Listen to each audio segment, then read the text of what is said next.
নমস্কার। তো ক্যালেন্ডার গাছের পরিচর্যা কিন্তু এই ডিসেম্বর মাসেই করতে হবে। যেহেতু ডিসেম্বর মাসে কুঁড়ি চলে আসে ক্যালেন্ডার গাছে, সেহেতু কিন্তু অবশ্যই পরিচর্যা করতে লাগবে। ডিসেম্বর থেকে পুরো এপ্রিল মাস পর্যন্ত টানা কিন্তু এই গাছটা কিন্তু ফুলবে। এটা আমার কাছে যেটা আছে সেটা হচ্ছে দেশি ভ্যারাইটি ক্যালেন্ডার। তবে ক্যালেন্ডার গাছের যে রকম রোগ পোকা হয় না, তবে আমি দেখছি আমার এই গাছটাতে কুঁড়ির গায়ে খুব হলুদ হলুদ পোকা ধরেছে। সেই জন্য আমি এখানে নিম অয়েল এবং সোপ মিশিয়ে এটা ইউজ করছি। এটাতে কিন্তু ভালোভাবেই কিওর হয়ে যাবে।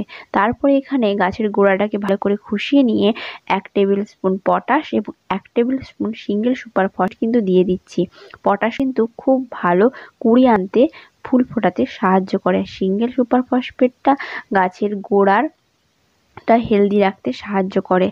আর বলবো অবশ্যই গাছে খাবার দেওয়ার পরে অবশ্যই গাছগুলোতে জল দেবেন। তো এইভাবেই কেয়ার করুন। ক্যালেন্ডার গাছের প্রচুর ফুল। আজকে তবে আসি, বাই।